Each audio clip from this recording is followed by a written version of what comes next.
చేయడానికి ఫస్ట్ మనం ఒక పొడి తయారు చేసుకుందాం. ఈ పొడి కనుక మీరు చేసుకున్నారు అంటే రకరకాల పచ్చళ్ళలో వేసుకోవచ్చు, చాలా ఫ్లేవర్ బాగా పెరుగుతుంది. సో మనం కొంచెం తక్కువ మంటలో వీటిని వేయించుకుందాం. ధనియాలు, అలాగే ఆవాలు. ఎందుకు ధనియాల పొడి వాడచ్చు కదా, ఆవాల పొడి కూడా వాడచ్చు కదా అంటే, ఎందుకంటే ఇలాంటి పచ్చళ్ళు చేసుకునేటప్పుడు మనం వాటి కొంచెం నిలువ ఉంచుకునేటప్పుడు మనకి ఇందులో ఎటువంటి అంటే ఫంగస్ ఇలాంటివి రాకుండా ఉండడం కోసం ఫ్రెష్గా వేయించుకొని అప్పటికప్పుడు పొడి చేసుకొని వాడుకుంటే మీది చాలా బాగుంటుంది. సో ఇందులో ఈ ఆవాలు ధనియాలు స్లోగా వేయించుకుంటూ, అలాగే కొంచెం సేపు వేగిన తర్వాత జీలకర్ర మెంతులు, అయితే తక్కువ మంటలో కొంచెం ఎక్కువసేపు ఆ మంచి సువాసన బయటకు వచ్చేంత వరకు దీన్ని స్లోగా వేయించుకోండి. మన ఈ ధనియాలు మెంతులు అన్నీ పర్ఫెక్ట్. ఇప్పుడు వీటిని ప్లేట్లో వేసి కొంచెం చల్లారిన తర్వాత దీన్ని పొడి చేసుకుందాం. మన ఆవాలు మెంతులు జీలకర్ర ధనియాలు ఈ 4 పొడి చేసుకోండి, రకరకాల పచ్చళ్ళల్లో వాడేసుకోండి. దీన్ని చల్లారిన తర్వాత పొడి చేసుకుందాం. మనం రకరకాల కూరగాయల పచ్చళ్ళలో చాలా ఈజీగా సింపుల్గా చేసుకోవడం కోసం చింతపండు ఎక్కువ వాడతాం. నిమ్మకాయ జ్యూస్ అయితే బాగుంటుంది, కానీ దానివల్ల మనకి ఆ చిక్కదనము కావాల్సిన కన్సిస్టెన్సీ రాదు. అందుకని చాలా పాతకాలం నుంచి కూడా చింతపండుని మనం వాడుకుంటాం పచ్చళ్ళు చేయడానికి. సో చింతపండు ఏదైతే ఉంటుందో తీసుకొని కొంచెం నీళ్ళలో నానబెట్టుకోండి. అయితే దాంట్లో ఇసుక అది ఉంటుంది, అందుకని కొంచెం సేపు నానిన తర్వాత దాన్ని లైట్గా కలిపేసి దాంట్లో ఇసుక లేకుండా తీసి మళ్ళీ కొంచెం సేపు నానబెట్టి ఆ దాన్ని మనం మిక్సీ జార్లో వేసేసి మనం పేస్ట్ చేసుకోవాలి. చెప్పాను కదా, ఇసుక అట్లాంటిది ఏమీ లేకుండా. చింతపండు చాలా నోటోరియస్.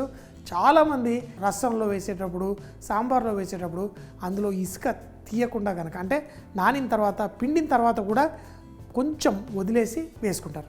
సో అంతా చేసుకున్నాను. ఆ చింతపండుని మనం మిక్సీ జార్లో వేసేసి పేస్ట్ చేసేసుకోండి.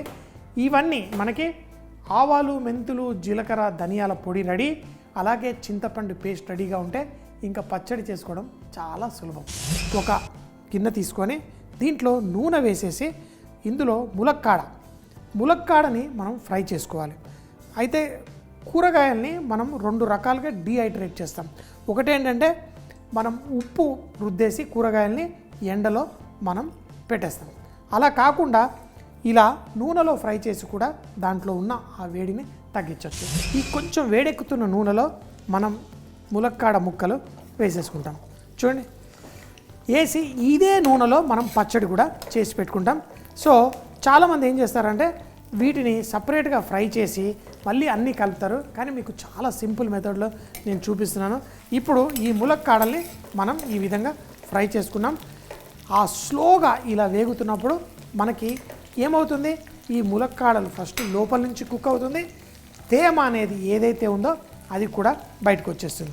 అయితే ఇంకొకటి ఏంటంటే మీరు దానిపైన తొక్క తీసేసి ఫ్రై చేస్తే ములక్కాడ మనకి ఈజీగా చితికిపోతుంది. అలా చితకకుండా ఉండాలి అంటే మనం ఇలా నూనెలో ఫ్రై చేసుకోవాలి.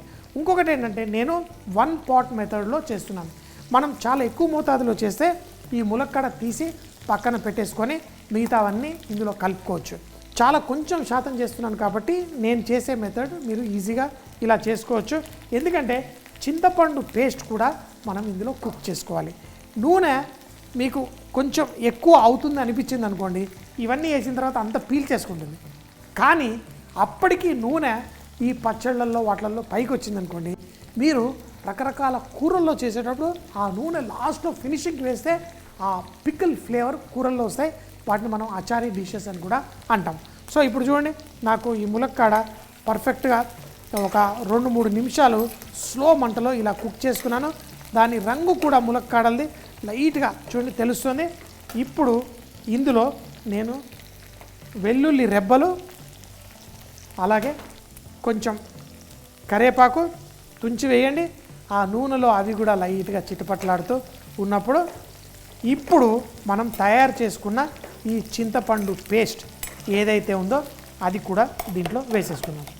పర్ఫెక్ట్. చూడండి, మనకి ఆ ములక్కాడ లోపల దాకా పేస్ట్ వెళ్ళాలి. అందుకని చెప్పేసి ములక్కాడ మనకి ఫుల్గా కాదు, 3/4 మనకి ఇందులో బాయిల్ అయ్యేసరికి ఇందులో ఇప్పుడు ఈ చింతపండు పేస్ట్ వేసి అలాగే దీంట్లో మనం ఉప్పు కూడా వేసుకుందాం. కారము మసాలా పొడి ఇప్పుడే వేయకండి. ఫస్ట్ ఈ ఉప్పు ఈ ములక్కాడలు చక్కగా కలవనివ్వండి. వీటిద్దరి మధ్యలో పెళ్ళి చక్కగా జరగాలి. దీన్ని స్లో మంటల్లో దీన్ని ఇలా కుక్ చేసుకోండి. దీంతో పాటు పసుపు కూడా ఇందులో వేసేసుకోండి. పర్ఫెక్ట్. వేసి స్లోగా దీన్ని ఇలా మనం ఒక 3-4 నిమిషాల పాటు ఇలా కుక్ చేసుకుందాం. చింతపండు కొంచెం లైట్గా రంగు మారి మీకు ఈ ములక్కాడల్లో కూడా ఆ జ్యూస్ అంతా వెళ్ళి మనకి మంచి టేస్ట్ వస్తుంది. మన ములక్కాడ చింతపండు ఆ ఉప్పులో కూడా పర్ఫెక్ట్ కుక్ అయింది. ఇప్పుడు ఫుల్ మంట తగ్గించేసేయండి. ఇది మనం కూర చేయట్లేదు, మనం పచ్చడి చేసుకున్నాం. కారం ఉడకాల్సిన అవసరం లేదు. సో మన మసాలా ఏదైతే ఉందో మనం గ్రైండ్ చేసుకున్నాం, ఆ మసాలా ఏంటి ఆవాలు, జీలకర్ర, మెంతులు, ధనియాలు పొడి ఇందులో వేయండి. ఇది వేసిన వెంటనే ఇప్పుడు కలిసిపోతుంది. ఇప్పుడు ఇలా ఆ వేడి నూనెలో లైట్గా కలపండి. స్టవ్ బంద్ చేయండి. స్టవ్ బంద్ చేశాను, కానీ చల్లారక ముందే ఈ కారపొడి మనకి ఎంత కావాలో అంత వేసుకోండి. నాకు ఈ పచ్చళ్ళు కారం ఉండాలి, కారం ఉంటేనే మజా. సో ఇది వేసిన వెంటనే మనకి మంచి ఎర్రటి పికిల్ తయారవుతుంది. చూడండి, నేను తక్కువ మోతాదులో కాబట్టి ఇలా కారం వేసి ఇలా కలిపేస్తున్నా, ఏ ప్రాబ్లం లేదు. అదే కనుక మీరు ఎక్కువ మోతాదులో చేస్తే సపరేట్ ఇవన్నీ కలిపిన తర్వాత ఆ ఫ్రై చేసిన ములక్కాడ ముక్కలు వేసుకోండి. మరి కొంచెం ఘాటుగా నాటుగా మన ములక్కాడ పికిల్ రెడీ. ఇప్పుడు అంతా నూనె పీల్చేసుకుంది, కానీ మీరు దీన్ని ఏ జాడీలో కానీ దేంట్లో అన్నా వేసుకుంటే మళ్ళీ ఆ నూనె పైకి వస్తుంది. ఎప్పుడైనా మనం జాడీలో వేసిన తర్వాత వెంటనే మీకు నూనె బయటికి రాదు. ఒక 4-5 గంటల పాటు దాన్ని వదిలిపెట్టేస్తే స్లోగా అందులో నుంచి ఊరి ఆ నూనె పైకి వస్తుంది. నూనె ఒక థిన్ లేయర్ ఉండాలి. పికిల్స్ ముఖ్యంగా నిలువ ఉన్న పికిల్స్లో పైన ఒక లేయర్ నూనె ఉంటే అది ఎటువంటి మనకి గాలి లోపల ఉన్న దానికి తాకకుండా ఆ నూనె ఒక బ్యారియర్ లాగా ఉండి మనకి పచ్చళ్ళు పాడవకుండా కాపాడుతుంది. ఏ పచ్చడైనా ఆ సిద్ధాంతం చేసుకోవచ్చు. కేవలం నూనె లేని ఉప్పు చేసే పచ్చళ్ళు వేరుంటాయి. వాటి గురించి మరోసారి చూసుకుందాం. కానీ నా ములక్కాడ పచ్చడి రెడీ. దీన్ని అట్టి పెట్టుకొని నా సామిరంగా అసలు ఏంటి ఆ చింతపండు పులుపు, ఆ ములక్కాడలో నుంచి వచ్చిన ఫ్లేవరు అంతా భలే అద్భుతంగా ఉంటుంది.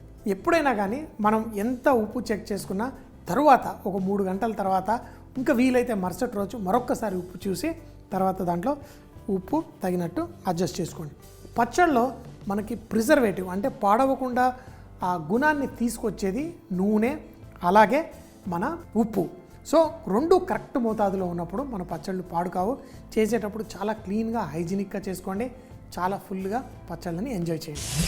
ఒకటేంటంటే మన పచ్చళ్ళు ఇలా చేసుకున్న తర్వాత అట్టి పెట్టేసరికి దాంట్లో నుంచి ఆ ఎర్రటి నూనె భలే బయటకు వస్తుంది. అన్నంలో మనం ఆ నూనెని వేసుకొని కలుపుకుంటే సూపర్గా ఉంటుంది. ఇప్పుడు ఈ పాత్రలో చూడండి, స్లోగా ఆ నూనె బయటకు వచ్చేస్తుంది. ఇలా ఉన్న నూనె మనం ములక్కాడ ఇది ఒక 2-3 గంటల తర్వాత తింటే బాగుంటుంది.